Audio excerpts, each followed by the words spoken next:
నమస్కారం. రుద్రాక్షల ప్రత్యేక కార్యక్రమం రుద్రాక్షలు సందేహాలు కార్యక్రమానికి స్వాగతం. ఇవాల్టి కార్యక్రమంలో మనతో ఉన్నారు ప్రముఖ రుద్రాక్ష నిపుణులు, వేదగణిత శాస్త్రవేత్త, పలు జాతీయ అంతర్జాతీయ అవార్డుల గ్రహీత డాక్టర్ జి పాండురంగారావు గారు. రుద్రాక్ష ధారణ పట్ల మీకు ఎలాంటి సందేహాలున్నా స్క్రీన్ పై స్క్రోల్ అవుతున్న నంబర్స్ కి కాల్ చేసి గురుగారితో మాట్లాడండి. నమస్తే గురుగారు. నమస్కారం. ఓం నమ శివాయ. మంచి మోటివేషనల్ స్టోరీ. మంచి రోజు కూడా చతుర్దశి, మాస శివరాత్రి. రైట్. కొత్త సంవత్సరం ముందు ఒక మంచి ఆధ్యాత్మిక సంపదతో ఆ సంవత్సరంలోకి వెళ్తే ఎలా ఉంటుందో మాట్లాడుకుందాం. రైట్. ఒక చిన్న కథ, ఎప్పుడు చెప్పినట్టుగా ఒక చిన్న కథ చెప్పుకొని వెళదాం. ఒక ఇద్దరు బాటసారులు వాళ్ళ ఊరి నుంచి నగరానికి బయలుదేరుతారు. నగరానికి బయలుదేరినప్పుడు పాత రోజుల్లో కథ. నగరానికి వెళుతుంటే మధ్యాహ్నం కొంచెం ఎండ నెత్తికెక్కుతోంది. అప్పుడు ఎక్కడన్నా కాసేపు సేద తీరుదాం అనుకుంటారు ఇద్దరు. ఓ చెట్టు చూసుకుంటారు, ఆ చెట్టు కింద కూర్చుంటారు, సేద తీర్చుకొని కబుర్లు చెప్పుకుంటారు. వీళ్ళు వెనక ఒక శివాలయం. సరే, కాసేపటికి భోజనం సమయం అవుతుంది. భోజనం చేద్దాం అనుకున్నప్పటికీ, వాళ్ళ దగ్గర తెచ్చుకున్న భోజనం చేద్దాం అనుకునేటప్పటికి ఇంకొక బాటసారి వస్తాడు. అటు వెళుతూ ఆ చెట్టు కింద కూర్చుంటాడు. తను వీళ్ళతో మాట కదుపుతాడు. సరే, భోజనం చేద్దామని చెప్పేసి అనుకున్నాం కదా అని చెప్పేసి వీళ్ళు తెచ్చుకున్న మూటలు విప్పుతారు ఇద్దరు. ముందు వాళ్ళిద్దరు మూటలు విప్పితే ఒక దగ్గర ఒక వ్యక్తి, ఒక బాటసారి దగ్గర 5 రొట్టెలు ఉంటాయి, రెండో బాటసారి దగ్గర 3 రొట్టెలు ఉంటాయి. ఇప్పుడు ఇక్కడ ఇద్దరికి 3 అయ్యారు. ఈ 8 రొట్టెలు ముగ్గురు సమానంగా పంచుకోవాలి. ఒకళ్ళ దగ్గర 5 ఉన్నాయి, ఇంకొకళ్ళ దగ్గర 3 ఉన్నాయి.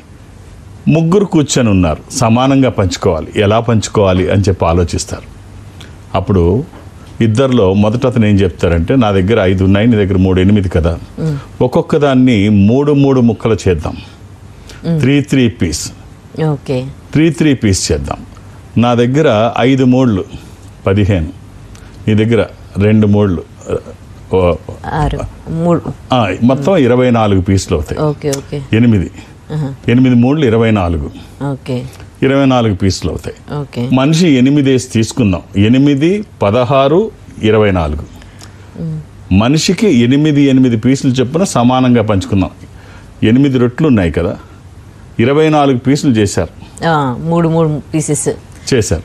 24 పీసులు అయ్యాయి. ఇప్పుడు 8 పీసులు చొప్పున సమానంగా తిన్నారు. 24 సమానంగా ఎక్కడ తేడా రాలేదు. సరే, మామూలుగా సేద తీరిన తర్వాత వెళ్ళిపోదాం అనుకున్నప్పుడు ఈ మూడో వ్యక్తి, అంటే కొత్తగా జాయిన్ అయిన వ్యక్తి, మీ ఫుడ్ నాకెందుకు, మీ ఫుడ్కి నేను ధర కట్టిచ్చేస్తానని చెప్పేసి 8 నాణాలు తీసి వీళ్ళకి ఇస్తాడు. 8 నాణాలు తీసుకొని ఇస్తే వీళ్ళు పంచుకోవాలి కదా. పంచుకునేటప్పుడు 5 రొట్టెలు ఇచ్చిన ఆయన 5 నాణాలు తీసుకొని, 3 రొట్టెలు ఇచ్చిన ఆయన 3 నాణాలు తీసుకుంటాడు. తీసుకొని అప్పుడు 3 రొట్టెలు ఇచ్చిన ఆయన అంటాడు, కాదు, మనం ఇద్దరం సమానంగా 4 పంచుకోవాలి, ఇక్కడ నీ ఎక్కువ నా తక్కువ ఏంటి, అందరూ సమానంగా తిన్నాం కదా. అంటే అలా కాదు, నేను 5 ఇచ్చాను, 5 తీసుకుంటాను. 5 రొట్టెలు ఇచ్చాను, నేను 5 తీసుకుంటాను. నువ్వు 3 ఇచ్చావు కాబట్టి 3 తీసుకో. కుదరదంటే కుదరదు. సరే, ఏంటయ్యా ఈ గొడవ, శివ నువ్వైనా తేల్చు అని వెనక శివుడిని చూసి అంటారు. ఆ గుడిలో చూసి తిరిగి అంటారు. అంటే శివాలయం నుంచి పంతులు దేవుడు చూసి వచ్చినట్టే ఇలా వచ్చి ఏమిటి అని అడుగుతాడు. ఇలా జరిగింది, నేను 5 తెచ్చాను, తను 3 తెచ్చాడు. 24 ముక్కలు కట్ చేసాం. 8 చొప్పున పంచుకున్నాం, ముగ్గురికి సరిపోయాయి. నాకు 5 రొట్టెలు ఇచ్చాను కాబట్టి నేను 5 నాణ్యాలు తీసుకున్నాను, తనకి 3 తెచ్చాడు కాబట్టి 3 తీసుకున్నాను. ఇది ధర్మమే అని నేను అనుకుంటున్నాను. అంటే అప్పుడు అతను చెప్తాడు, కాదు, ధర్మం ఏమిటంటే నువ్వు 7 నాణ్యాలు తీసుకోవాలి, 2 రొట్టెలు ఇచ్చిన అతనికి 1 నాణ్యమే వస్తుంది. అదేమిటి అంటాడు. అవును, నువ్వు 5 రొట్టెలు తీసుకొచ్చావు, 5 మూళ్ళు 15 ముక్కలు చేసావు. నువ్వు 8 తీసుకుంటే మిగిలింది 7. నువ్వు 8 తిన్నావు నీ 15లో, 7 నీ పక్క అతనికి ఇచ్చావు. ఇతను 2 రొట్టెలు తెచ్చాడు. ఓకే, ముక్కల పరంగా 2 తెచ్చాడు. ఇతను 8 తిన్నాడు. 8 అయ్యాయి ఇతని దాంట్లో. అతనికి 7 ఇచ్చాడు, 1 ఇతను తిన్నాడు. 1 ఇతను తిన్నాడు. సో కాబట్టి 1 తిన్నాడు. ఈ 1 ఇతనికి 1 నాణ్యం వస్తుంది. అతనికి 7 అతని దాంట్లో భాగం ఇచ్చాడు కాబట్టి అతనికి 7 నాణ్యాలు వస్తాయి. సో మీ లెక్క మీకుంటే దేవుడు లెక్క దేవుడికి ఉంటుంది. మీరు అనుకుంటారు లెక్క ఇదని, కానీ ఎవరికి ఎప్పుడు ఎంత ఇవ్వాలో దేవుడికి తెలుసు. సూపర్. మనం పైన లెక్కలు వేసుకుంటాం, అసలు లెక్కలు ఆయనకి తెలుసు. కరెక్ట్. నైస్. ఇక కాలర్స్ ఉన్నారు. నల్గొండ నుంచి సిద్ధార్థ రెడ్డి గారు. సిద్ధార్థ రెడ్డి గారు మాట్లాడండి గురుగారితో. నమస్కారం. సిద్ధార్థ రెడ్డి గారు, నవంబర్ 19th 2000. సడన్ గా date of birth 19th November 2000.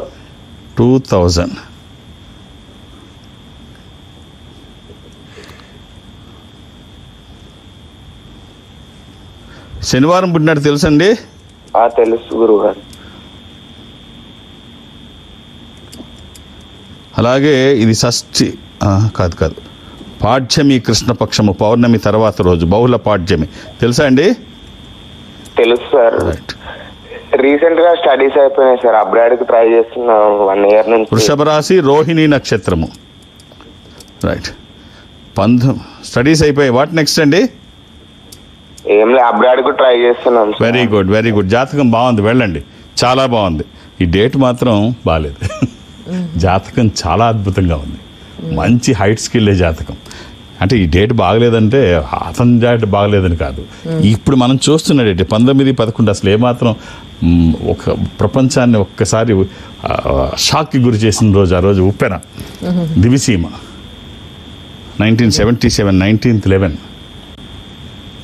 ప్రభుత్వం లెక్కల ప్రకారంగా 14,000 మంది చనిపోయారని అనౌన్స్ చేశారు. కానీ 50,000 శవాల్ని తగలేశారు. ఇంకా దొరకనివి ఎన్నో. దేనికి ఆనవాళ్ళు లేవు. ప్రపంచంలో ఎక్కడ జరగని, ఎవరు ఊహించని సంఘటన. ఒక్కసారి ప్రపంచం విస్తుపోయింది. ఏమిటి ఘటన? బందర్ దగ్గర అక్కడ వచ్చిన ఉప్పెన, దివిసీమ ఉప్పెన. 19 నవంబర్, ఇదే డేట్. 19 నవంబర్. కాకపోతే అది 1977. కరాళ నృత్యం, కరాళ నృత్యం ఎలా ఉంటుందో చూపించిన రోజు. భారతదేశం ఉలిక్కి పడింది ఒక్కసారి ఈ డేటు.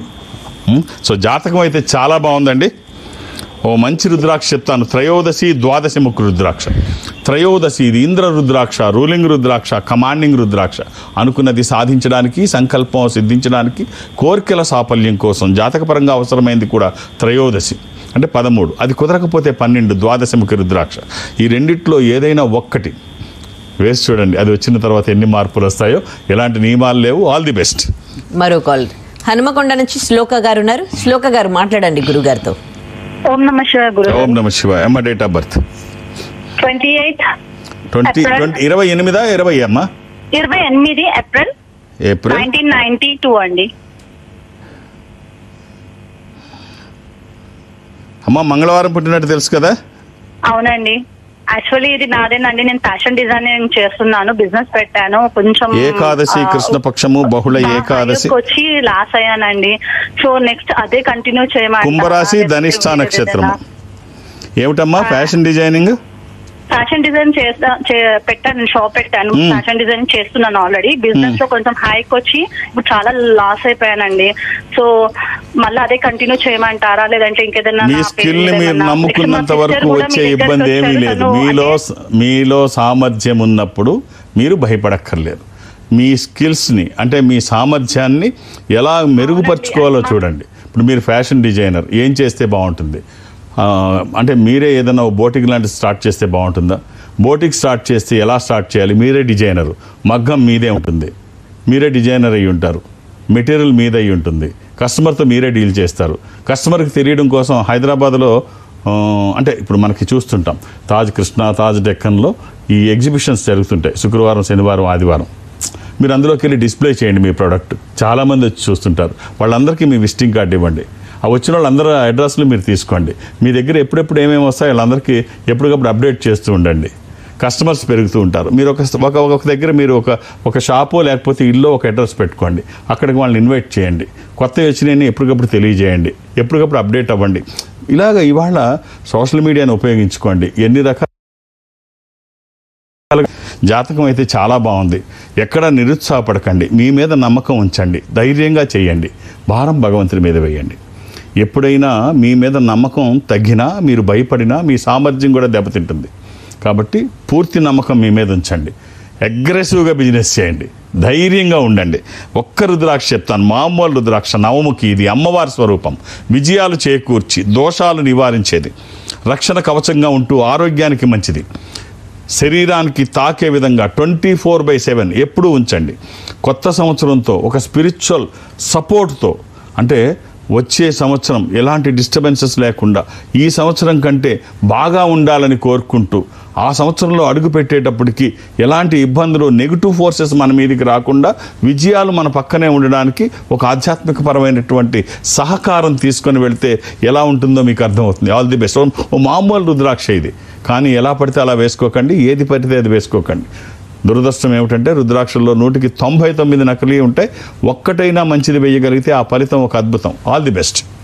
గురుగారు క్వశ్చన్, ఏదైనా ఒక శుభకార్యం కావచ్చు, ఏదైనా ఒక గొప్ప థింగ్ ఏదైనా జరిగినప్పుడు దాంట్లో అంటే ఇదంతా నా వల్లే జరిగింది, నేనే దీనికి మూల కారణం అని చాలా మంది గొప్పగా ఫీల్ అవుతూ ఉంటారు.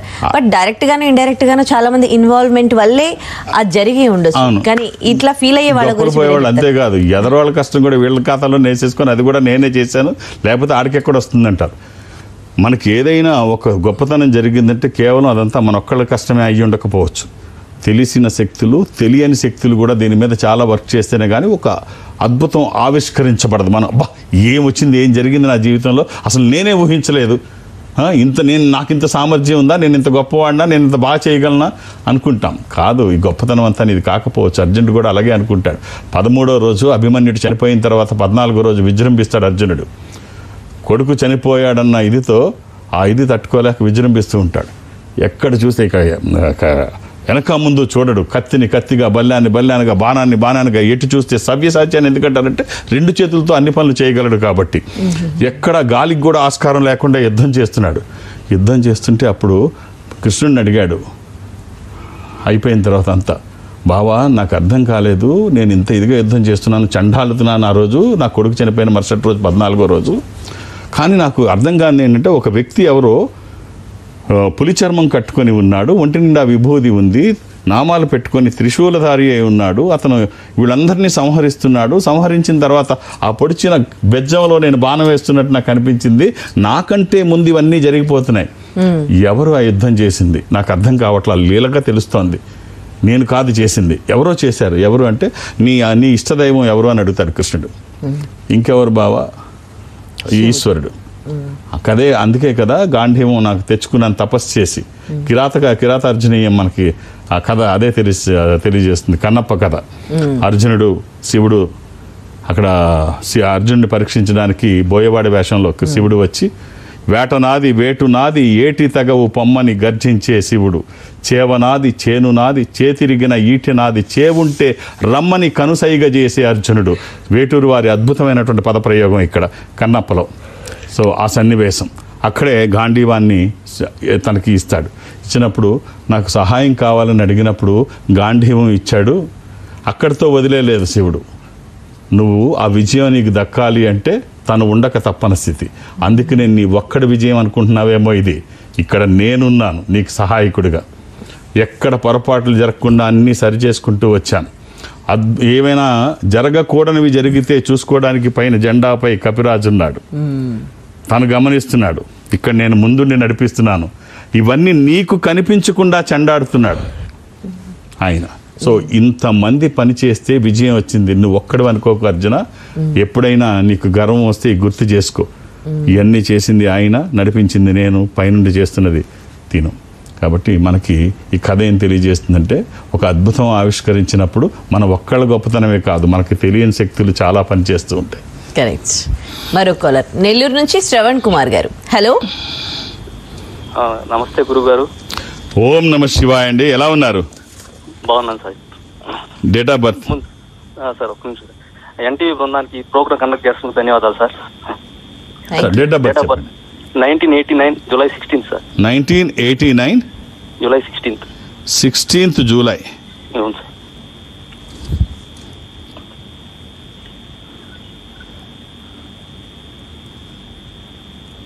ఆదివారం పుట్టినట్టు తెలుసా అండి? అవును సార్. ఏం చేస్తున్నారు మీరు? ఇంకా స్టేట్స్ వెళ్దామని ట్రై చేస్తున్నారు. ఇది స్టేట్స్కి వెళ్దాం అనుకుంటున్నారు. స్టేట్స్ త్రయోదశి శుక్లపక్షము అంటే మాస్టర్స్ చేయడానికండి, శుద్ధ త్రయోదశి. ఇది ధనుస్ రాశి, జాబ్ పర్పస్. వీసా వచ్చిందా అండి? లేదు సార్, వేస్తారు. కొంచెం గట్టిగా చెప్పండి. వేస్తారు సార్, వేస్తారు. ఓహో, వేస్తారు. వెరీ నైస్, బాగుందండి. మీ పేరెంట్స్ గర్వపడే స్థాయిలో జాతకం ఉంది. ఎంతమంది పిల్లలు మీకు? లేదు సార్. ఏమండి? ఇంకా లేదు సార్. రైట్. మ్యారేజ్ ఎప్పుడైంది? అది వదిలేదు సార్. ఎందుకని ప్రతిదీ చెప్పడానికి ఇబ్బంది పడుతున్నారు మీరు? సరే, కారణాలు ఏమైనా ఉండొచ్చు, చెప్పలేని కారణాలు ఉండొచ్చు, కానీ జాతకం అయితే మీ పేరెంట్స్ గర్వపడే స్థాయిలో ఉందండి. చూడండి, ఒక్క రుద్రాక్ష చెప్తాను, వీలైతే ధరించే ప్రయత్నం చేయండి. త్రయోదశముఖి రుద్రాక్ష, ద్వాదశముఖి రుద్రాక్ష, చతుర్దశముఖి రుద్రాక్ష, ఈ 3 మీకు సంబంధించినవి. మీకు ఏది వీలైతే అది వేయండి. త్రయోదశి అది ఇంద్ర రుద్రాక్ష, రూలింగ్ రుద్రాక్ష, కమాండింగ్ రుద్రాక్ష. అనుకున్నది సాధించడానికి, సంకల్పం సిద్ధించడానికి, కోర్కెల సాఫల్యం కోసం జాతకపరంగా అవసరమైంది కూడా త్రయోదశి. అది కుదరకపోతే ద్వాదశి సూర్యస్వరూపము. ఇక 14 చతుర్దశి. ఇది ఒక సాధారణంగా దీని గురించి చెప్పను, ఎందుకంటే ఎటు చూస్తే అటు నకిలీలే ఉంటాయి ఇవి. ఈ చతుర్దశముఖి రుద్రాక్ష ఇది రుద్రనేత్ర స్వరూపము. స్వామివారి 3వ నేత్రము. శత్రుభయాలు లేకుండా, గ్రహపరమైన దోషాలు లేకుండా, అపమృత్యు బాధలు లేకుండా, దీనికి అధిపతి శని, అంటే మీ జాతకానికి సంబంధించింది. సో అవసరం నేను తెలియజేశాను, అవకాశం మీరు చూసుకోండి. అది సరైన పద్ధతిలో వేస్తే వచ్చేది ఒక అద్భుతం, అంటే అతిశయక్తి కాదు. మన చుట్టూ ఎన్ని సంపదలున్నా ఏ సంపద ఏ మేరకు ఉపయోగపడుతుందో తెలియదు, కానీ ఈ సంపద వచ్చిన తర్వాత ఖచ్చితంగా ఉన్న స్థితి నుంచి ఉన్నతంగా ఎదగడమే కాదు, వ్యతిరేక శక్తులు దరిదాపులకి రాకుండా ఇది కాపాడుతూ ఉంటుంది. ఎప్పుడు విజయాలు మన పక్కనే ఉంటాయి. ఆల్ ది బెస్ట్ అండి. రైట్. వేటపాలెం నుంచి మరో కలర్ ఉన్నారు. హలో రాజశేఖర్ గారు, మాట్లాడండి గురుగారితో. సార్ రాజశేఖర్ గారు, శంభో శంకర. హర హర మహాదేవ్. చెప్పండి సార్, నేను వేటపాలెం నుంచి ఫోన్ చేస్తున్నాను. వేపపాలెమా? వేటపాలెం అయ్యా, చెప్పండి. 30/8/1995 సార్ నాది డేట్ ఆఫ్ బర్త్. 95. అవును సార్. మంగళవారం పుట్టినట్టు తెలుసు కదండి. సారీ బుధవారం అండి. బుధవారం సారీ బుధవారం. ఒక్కొక్కసారి మైండ్ వేగంగా. ఏం చేస్తున్నారండి? సార్ నేను ప్రైవేట్ బ్యాంకింగ్ లో ఉన్నాను సార్. రికవరీ. ఇది చతుర్థి శుక్లపక్షము శుద్ధ చవితి. ఎలా ఉంది? బాగుందా? ఇది కన్యా రాశి. ఏం కలిసి రావట్లేదు అసలు, అంత రూపాయి నిలవట్లేదు సార్. ఫైనాన్షియల్ ప్లాన్ అండి, ఆర్థికపరమైనటువంటి ప్లానింగ్ అవసరం. లేకపోతే ఇప్పుడు ఇన్కమింగ్ ఏంటో మీకు తెలుసు, అవుట్ గోయింగ్ మీకు తెలుసు. ఎప్పుడు ఏది ఎలా చేయాలో అది నియంత్రణ లేకపోతే కష్టమవుతుంది. అలాగే ఆర్థిక వనరులు పెంచుకోవడానికి మీకు ఇంకా ఏం మార్గాలు ఉన్నాయో అన్వేషించండి. అంటే ఇప్పుడున్న కండిషన్లో కేవలం ఒక్క ఇన్కమ్ సరిపోదు, మల్టిపుల్ ఇన్కమ్ సోర్సెస్ ఉంటే తప్ప భవిష్యత్తు కష్టము. So active income, passive income, మనం డైరెక్ట్గా కష్టపడితే వచ్చే ఇన్కము, లేకపోతే మనకి వచ్చే ఈ సంపదని మళ్ళీ మనీగా కన్వర్ట్ చేయడం కానీ, లేకపోతే మనకు మిగిలి ఉన్న సమయాన్ని మనీగా కన్వర్ట్ చేసేటువంటి అవకాశం కానీ, అంటే ఏది ఏమైనా మల్టిపుల్ ఇన్కమ్ సోర్సెస్ అయితే ఖచ్చితంగా అవసరం. వాళ్ళు ఒక్కళ్ళు పోరాడితే వచ్చే ఇన్కమ్తో సరిపోద్ది అనుకుంటే కష్టమే అవుతుంది. చూడండి, ఏమైనా నిరుత్సాహపడకండి. ఒక్క చిన్న కాంబినేషన్ చెప్తాను, ఇది మీకు చాలా బాగా ఉపయోగపడుతుంది. 7 ముఖాలు 8 ముఖాలు ఏకముఖి. 7 ముఖాలు లక్ష్మీ స్వరూపము, శని దోషములకి మంచిది. దశముఖి విష్ణు స్వరూపము, మానసిక ఒత్తిళ్లు తగ్గడానికి. వాస్తు దోష అంటే 7, 10 and 1, 8 కాదు 10, 7, 10 ఏకముఖి రుద్రస్వరూపము, అపమృత్యు బాధలు లేకుండా. ఈ 3 కలిపి కానీ, మూడిట్లో ఏదైనా ఒకటి కానీ ఇది వచ్చిన తర్వాత ఫలితం ఒక అద్భుతం. All the best. ఓకే, ఇంకో క్వశ్చన్ అండి. మనకు కనిపించేవి వినిపించేవి అన్నీ, అంటే మనం ఎవరైనా డైరెక్ట్గా చూస్తే తప్ప కొన్ని విషయాలు నమ్మరు. సో కానీ అట్లా కాకుండా కనిపించే వినిపించే ప్రతిసారి కూడా అదే కరెక్ట్ కాకపోవచ్చు. సో ఇట్లాంటి దాని గురించి నిజంగా మనం చూసినవన్నీ నిజాలు కాకపోవచ్చు, మనం విన్నవన్నీ నిజాలు కాకపోవచ్చు. ఒక్కోసారి మనకు నిజంలాగా అనిపించవచ్చు, దాని వెనుక కష్టం ఉండి ఉండవచ్చు. మనకి కష్టం అనిపించవచ్చు చూసినప్పుడు, కానీ దాని వెనుక ఆ కష్టం ఒక సుఖాన్ని తీసుకొని వచ్చి ఉండవచ్చు. ఇవన్నీ పక్కన పెడితే మనం ఏది విన్నా ఇది నిజం కాదు, ఇది నిజం కాకపోవచ్చు. ఓ తండ్రి పిల్లాడిని అడుగుతున్నాడు, 5 ఏళ్ల పిల్లాడిని. 5 ఏళ్ల పిల్లాడిని అడుగుతున్నాడు, నాన్న మీ అమ్మ చనిపోయింది కదా, రెండో అమ్మ వచ్చింది, ఈ అమ్మ ఎలా ఉంది అని. అంటే పిల్లాడు చెప్తున్నాడు, నాన్న మొదట అమ్మ అన్నీ నాకు అబద్ధాలే చెప్పేది, ఈ అమ్మ అన్నీ నిజాలే చెప్తుంది. ఆ అమ్మ ఎప్పుడూ నిజం చెప్పలేదు, ఈ అమ్మ ఎప్పుడూ అబద్ధం చెప్పలేదు. అదేమిట్రా అన్నాడు. అదేమిటి నీ కన్నతల్లి అబద్ధం చెప్పడం ఏమిటి, పెంపుడమ్మ నీకు నిజం చెప్పడం ఏంటంటే, అవును నాన్న నాకు ఎప్పుడైనా ఆకలేస్తే నువ్వు ఇలా చేస్తే నేను అన్నం పెట్టను అని చెప్పి తిడుతుంది అమ్మ, నేను అన్నం పెట్టను అంటది నా మొదటమ్మ, కానీ నేను అది చేసినా అమ్మ అన్నం పెట్టేది, తీసుకొచ్చి పెట్టేది. ఈ అమ్మ మాత్రం అన్నం పెట్టినంటే ఎప్పుడూ పెట్టలేదు నాన్న. ఇప్పుడు 3 రోజులైంది అన్నం తిని. పెట్టలేదు నాన్న, పెట్టినన్నది పెట్టలేదు, అబద్ధం చెప్పలేదు నాన్న. సో ఇది వినడానికి చాలా బాధాకరం. సో చాలా నిజాలు ఇలాగే ఉంటాయి. చాలా నిజాలు మనం జీర్ణించుకోలేం. ఆ పిల్లాడు చెప్పింది నిజమే, ఆ అమ్మ అబద్ధం చెప్పుద్ది అంటే పెట్టనని పెడుతుంది. పిల్లాడిని ఆకలి పడుకోనివ్వదు కన్న తల్లి. ఈ తల్లి నువ్వు ఇది చేస్తే నీకు పెట్టనంది, పెట్టడం మానేసింది. 3 రోజులు అయింది నాన్న, అన్నం తినలేదు. సో ఈ 2 వాస్తవాలు తెలుసుకుంటే కష్టం అనిపిస్తుంది. జీవితంలో కూడా ఇంతే. కొన్ని నిజాలు తెలిస్తే కష్టం అనిపిస్తుంది, కొన్ని అబద్ధాలు ఆనందాన్ని కలిగిస్తాయి. కాబట్టి ఏది తొందరపడి నిర్ణయాలు తీసుకోకండి, ఏది ఫైనల్ ఒక నిర్ణయానికి రాకండి. కనిపించేదంతా నిజం కాదు, వినిపించేదంతా కరెక్ట్ కాదు. మంచి మెసేజ్. మరో కాలర్ పాలకొల్లు నుంచి వెంకట రమేష్ గారు మాట్లాడండి గురుగారితో. నమస్కారం రమేష్ గారు, ఎలా ఉన్నారు? బాగున్నాను సార్. నమస్కారం. డేట్ ఆఫ్ బర్త్ ఇస్తారా? December 25, 1983 అండి. 1983 24th December. మొన్నే అయిపోయింది రీసెంట్గా. శనివారం పుట్టినట్టు తెలుసా రమేష్ గారు? 25 అండి. 25 డిసెంబర్. జీసస్ క్రైస్ట్ పుట్టింది. అది ఆదివారం నాడండి. ఆదివారం అండి. మరి శనివారం 24 అయితే ఆదివారం 25 కదండి. ఆదివారం 25 ఈవినింగ్ అండి.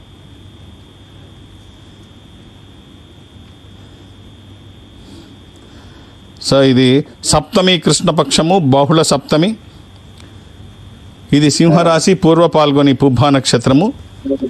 మీరు వేసుకోవాల్సిన రుద్రాక్షలు 7 ముఖాలు, 11 ముఖాలు, ఏకముఖి. హెల్త్ అండ్ వెల్త్ కాంబినేషన్ అండి. ఏకాదశముఖి, ఏకాదశ రుద్ర స్వరూపము. ఇది హనుమాన్ స్వరూపము కూడా. ఆధ్యాత్మికంగా మంచిది, ఆరోగ్యపరంగా మంచిది, భయాందోళనకి అవకాశం లేనటువంటిది ఈ ఒక్క రుద్రాక్ష. అలాగే 7 ముఖాలు, ఏకముఖి, 3 కలిపి కానీ 3 ఏదైనా 1 కానీ. ఆల్ ది బెస్ట్ అండి. ఈ వారం మిమ్మల్ని కలవాలనుకునే వారికి మీరు ఎక్కడ అవైలబుల్ ఉంటారు? నేను ఒక ఆధ్యాత్మిక సంస్థలో ఉన్నాను. ఈ సంస్థ ప్రపంచవ్యాప్తంగా ఉంటుంది. జనరల్గా ఎక్కడికి వెళ్ళడానికి అవకాశం ఉండదు. కానీ పక్క తెలుగు రాష్ట్రాల్లో ఏదో ఒక ఊరి మధ్యన వెళుతున్నాను. ఒక థర్స్డే పెట్టుకున్నాను, గురువారం నాడు. ఇప్పుడు రేపు కమింగ్ థర్స్డే 2వ తారీఖు విజయవాడ. సో ఈ మధ్యన విజయవాడ గ్యాప్ ఎక్కువ వచ్చింది, వెళ్ళడం కుదరలేదు. సో చాలా రోజుల తర్వాత మళ్ళీ విజయవాడ వెళ్తున్నాను. సో కాబట్టి మీరు 2-3 పేర్లు నమోదు చేయిస్తే కష్టం. ఒక్కొక్క పేరు మాత్రమే నమోదు చేయించండి.